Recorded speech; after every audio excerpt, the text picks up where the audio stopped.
இப்போ நம்ம நின்றுக்கிட்டு இருக்கிறது வந்து இந்திய திருநாட்டின் தென்கோடி இடமான கன்னியாகுமரி. அந்த கன்னியாகுமரி மாவட்டத்தில் பிறந்த இருந்தேன் நான். எனக்கு வந்து இந்த கடந்த 35 வருடங்களாக இந்த இடத்தினுடைய வளர்ச்சியை பற்றி நல்லாவே தெரியும். எனக்கு தீராத ஒரு ஆதங்கம் இருந்துகிட்டே இருக்கும். இவ்வளோ எழில்மிகு இந்த இந்திய திருநாட்டின் மிக அற்புதமான ஒரு கடற்கரை இது. 3 கடல்கள் இங்கே சங்கமிக்கக்கூடிய இடம். இந்த இடம் வந்து 35 வருஷம் எந்த அளவுக்கு வளர்ந்து வந்திருக்குது, எந்த அளவுக்கு எழில்மிகு இடமாக மாறி இருக்குது அப்படிங்கிறத மிகுந்த ஏக்கத்தோடு பல வருஷங்களாக பார்த்துட்ருக்கேன். அதில் ஒன்று தான் நாம் பின்னுக்கு கடற்கரை பூங்கா. இந்த கடற்கரை பூங்கா வந்து ஒரு 3 வருடத்துக்கு முன்னாடி ரொம்ப செழிப்பாக தொடங்கினாங்க. ரொம்ப புல் தர, எல்லா இடம் லைட்டு, புல்லை மேய்ச்சிடக்கூடாதுன்னு சொல்லிட்டு ஒரு காவலாரி எல்லாரையுமே போட்டு வச்சு ரொம்ப செழிப்பாக தொடங்க. ரொம்ப அற்புதமாக இருக்கும். உட்காந்து ஒரு பக்கத்தில் சூரிய அஸ்தமனத்தை பார்க்கலாம். கண்காட்சி கோபுரம் இருக்குது. இங்கே வந்து திருவள்ளுவர் சிலை, விவேகானந்தெல்லாம் ரசிக்கிறதுக்கு ரொம்ப அற்புதமான இடம். இது ஒரு வருட இடைவெளிக்கு அப்புறம் நான் இப்போ வந்து இந்த இடத்த பார்க்குறேன். உண்மையிலே கண்ணீர் வருது. இப்போ தான் நான் ஒரு வாரத்துக்கு முன்னாடி அரபு நாடுகள் ஒன்றான மஸ்கட்டுக்கு போயிட்டு வந்தேன். இங்கே ஒவ்வொரு பார்க்கையும் இவ்வளோ அழகாக மெயின்டைன் பண்ணிகிட்டு இருக்காங்க. அந்த பூமியை எந்த அளவுக்கு பாதுகாக்கிறாங்க. நம்ம ஊரில் இத்தனை கோடி செலவு பண்ணிவிட்டு ஒரே ஒரு பூங்காவை கூட இவ்வளோ முக்கியமான ஒரு இடத்துல அவங்களால மெயின்டைன் பண்ண முடியலைங்கிறது ரொம்ப சங்கடமாக இருக்குது. இது மாவட்ட நிர்வாகத்துக்கு தெரியும், நகராட்சி நிர்வாகத்துக்கு தெரியும். இந்த இடத்த நான் கொண்டு போய் காட்டுறேன் பாருங்கள். அதே போல் கன்னியாகுமரியில் பார்த்திங்கன்னா எத்தனையோ லட்சம் மக்கள் வந்து போயிட்டுருக்காங்க டெய்லி. இதை கன்னியாகுமரி நகராட்சியுடைய ஒரு கேவலமான ஒரு நிர்வாகத்துக்குரிய எடுத்துக்காட்டு நடைபாதை கடைகள். நடைபாதைங்கிறதே பாதசாரிகள் பயன்படுத்துறதுக்காக ஒரு இடம்.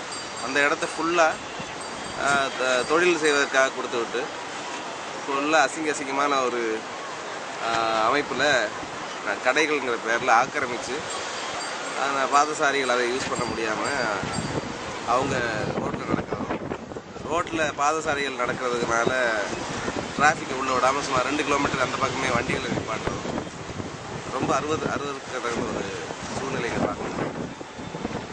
இது வந்து எல்லா சட்டத்திட்டங்களையும் தாண்டி நடக்கக்கூடிய ஒரு அவலம். இதை கேட்குறது யாரும் இல்லை. அதே மாதிரி பார்த்திங்கன்னா இத்தனை சுற்றுலா பயணிகள் வரக்கூடிய இந்த இடத்துல வந்து கழிப்பறை வசதிகள் எங்கே கிடையாது. கழிப்பறை வசதிகள்னால் இத்தனை மக்கள் எங்கே போவாங்க?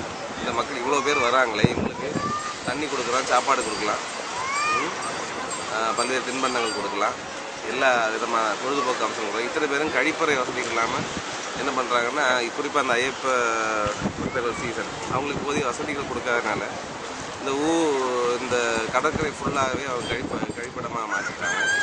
1-2 கழிப்பறைகள் இங்கே இருக்குது. பட் ஆனால் அந்த கழிப்பறைகள் பார்த்திங்கன்னா சிறுநீர் கழிப்பதற்கு கூட அந்த கேவலமான கழிப்பறை உள்ள துர்நாற்றம் வீசக்கூடிய மிகவும் கேவலமான கழிப்பறைகளில் வந்து 5 ரூபாய் வசூலிக்கிறாங்க.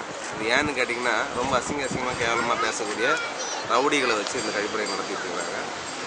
இந்த ஒரு கேவலமான அந்த கடற்கரை பூங்காவை பற்றியும் நடைபாதை கடைகள் ஆக்கிரமிப்பதை பற்றியும் இந்த கழிப்பறைகளுடைய நிலவை பற்றியும் இப்போ நான் உங்களை ஒரு 2 நிமிஷம் அப்படி கொண்டு போகிறேன். பொறுமையாக பாருங்கள். இதை பார்த்து கண்ணீர் தான் வருது. இதை மாற்றுவதற்கு ஒரே வழி புதிய தலைமையில், புதிய சிந்தனையில், விஞ்ஞானபூர்வமான உண்மையை தேசபக்தி மிக்க ஒரு ஆட்சியாளர்கள் கையில் இந்த நாடு மாற வேண்டும். அதற்கான முயற்சியில் ஜனநாயக ஊழல் விடுதலை முன்னணி இறங்கியிருக்கிறது. இது நான் பேசுவது மிகவும் ப்ரீமெச்சூராக இருக்கலாம். அது எங்களுடைய பாதை தொடங்கிவிட்டது. இதல் போன்ற அவலமான நிர்வாகங்களை மாறும் வரை எங்களுடைய வேட்கை தொடரும்.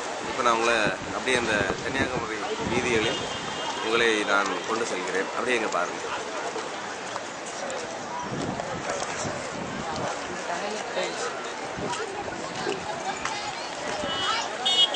இதுதான் அந்த நம்ம சொல்லக்கூடிய கடற்கரை பூங்கா. இந்த கடற்கரை பூங்கா வந்து சொன்ன மாதிரி 3 வருஷத்துக்கு முன்னாடி ரொம்ப எழில்மிகு ஒரு கடற்கரை பூங்காவாக இருந்தது. இப்போ பார்த்திங்கன்னா எங்கே பார்த்தாலும் குப்பை கூலங்கள். அதை அகற்றுவதற்கு யாருமே கிடையாது. எவ்வளோ சுற்றுலா பயணிகள் வெளிநாட்டிலேருந்து வந்து நம்மளுடைய நாட்டினுடைய அடையாளமாக இருக்கக்கூடிய இந்த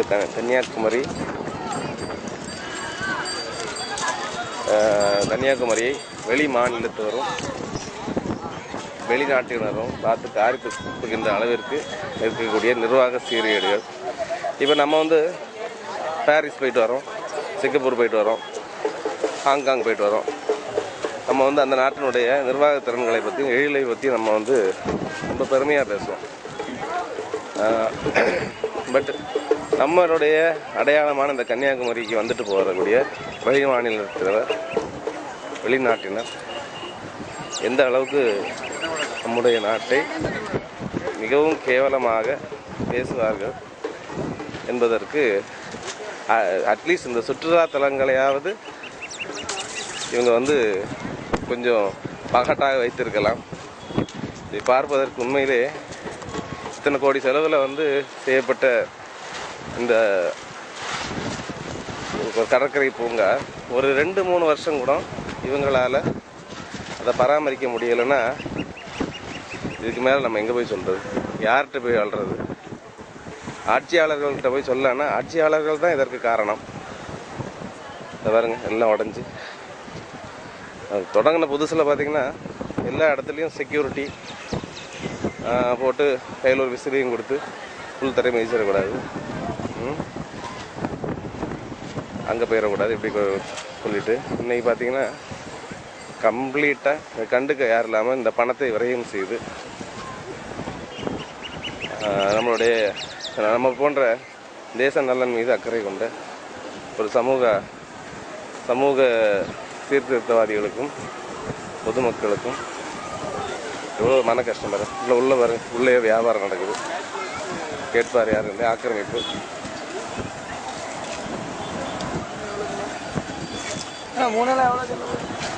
வெளியே போனீங்கன்னா நடைபாதைங்கிறது மக்கள் நடக்கிறதுக்கான ஒரு இடம். பாருங்க, நடைபாதை ஃபுல்லாக கடைகள். அதனால் என்ன ஆகுது, மக்கள் அவ்வளோ நடைபாதையில் விட்டுட்டு ரோட்டில் நடக்க வேண்டியது. இந்த நடைபாதை கடைகள் அத்தனையுமே குத்தகைக்கு விடுறோம் அப்படிங்கிற பேரில் கிம்பளம் வாங்கிட்டு ஒவ்வொரு தொகைகளுக்கு கொடுத்துட்டு நடைபாதை கதை என்னமோ இந்த சீசனுக்காக மட்டும் உள்ள நடைபாதை கதை இல்லை, இது தொடர் ஆக்கிரமிப்பு. இது அதாவது ஏதோ ஒரு அவலம் வந்து ஏதோ ஒரு மூலையில் ஏதோ ஒரு சமூக விரோத செயல் ஏதோ ஒரு மூலையில் யாருக்கும் தெரியாமல் நடக்குங்கிற மாறிட்டு இங்கே பார்த்தீங்கன்னா லட்சக்கணக்கான மக்கள் வந்துட்டு போகக்கூடிய பொதுமக்கள் வந்து போகக்கூடிய இந்த இடங்களில் எல்லாருக்கும் தெரிகிற மாதிரி, எல்லா அதிகாரிகள் அரசியல்வாதிகளுக்கு தெரிகிற மாதிரி இந்த நடைபாதை ஃபுல்லாக ஆக்கிரமிப்பு செய்த ஒரு விஷயத்தை தட்டி கேட்பதற்காக எந்த ஒரு நிர்வாகமும் தயாரில்லை. இப்படி போனீங்கன்னா இந்த மக்கள் இத்தனை பேர் வராங்களே, இத்தனை மக்கள் யூஸ் பண்ணக்கூடிய இந்த பகுதிக்கு சொல்லிக்கொள்ளும்படியாக ஒரு பெரிய கழிப்பறை வசதி கூட கிடையாது. இப்போ நம்ம மக்கள் வந்து இடத்த அசிங்கப்படுத்துகிறாங்க அப்படின்னு சொல்லி மக்கள் மீது நாம் குறை சொல்லுவோம். பட் ஆனால் இந்த மக்கள் அவர்களுடைய இயற்கை உபாதைகளை சரி செய்வதற்காக வேறு எங்கு செல்வார்கள்? ஸோ அவர்களுக்கு இந்த சீசன் வருது, அதுக்கு ஏற்றாற்போல் வசதிகள் செய்து கொடுக்கணும். கழிப்பறை கட்டினாலும் கூட அது முறையாக பராமரிக்க வேண்டும். அப்படிங்கிற மாதிரி வியாபாரம் பண்ணுறதுக்கு மட்டும் இத்தனை கடைகள் திறக்க தெரிஞ்ச இந்த நிர்வாகத்திற்கு ஒரு உருப்படியான ஒரு கழிப்பறை வசதியை செய்து கொடுப்பதற்கு தோன்றவில்லை என்பதை நினைத்தாலே மிகவும் கேவலமாக இருக்கிறது. இப்போ பாருங்கள், மக்கள் எல்லாம் ரோட்டில். அதனால் டூரிஸ்ட் பஸ்ஸு, வேனு, காரு இது எல்லாம் 2 கிலோமீட்டர் அங்கேயே நிப்பாட்டி விட்டாங்க. ஸோ இந்த அவலத்துக்கு காரணம் நிர்வாக சீர்கேடுன்னு சொல்கிறதா, நிர்வாகம் பண்ண இவங்களுக்கு தெரியல அப்படிங்கிறதா? ஸோ அப்படி நம்ம நாட்டினுடைய இந்த நிலவரத்துக்கு காரணம் எந்த ஒரு குறிப்பிட்ட துறையும் சொல்வதற்கு அல்ல. நிர்வாகத்திலிருந்து, அரசியல்வாதிகளிலிருந்து கடைசியாக மக்கள் வரைக்கும் அனைத்து பேருடைய பங்களிப்பும் இந்த நாடு நலம் பெறுவதிலும் இருக்கிறது, அழிவதிலும் இருக்கிறது. நாம் அனைவருமே களம் இறங்கி நம்மில் ஒரு மாற்றத்தை ஏற்படுத்தி கொண்டு நாட்டிலும் ஒரு மாற்றத்தை ஏற்படுத்தி கொண்டாலொழிய நம் நாடு வல்லரசாகிறதுக்கான வாய்ப்புகள் இருப்பதாக தோன்றவில்லை. எனவே தேசபக்தியுடன் களமிறங்குவோம், ஒன்றுபடுவோம். இதுபோன்ற வெளிநாட்டினர் வியக்கும் அளவுக்கு நம் நாட்டை மாற்றி காட்டுவோம் என்பதை இந்த காணொலியின் மூலம் நாம் தெரிவித்துக் கொள்கிறேன்.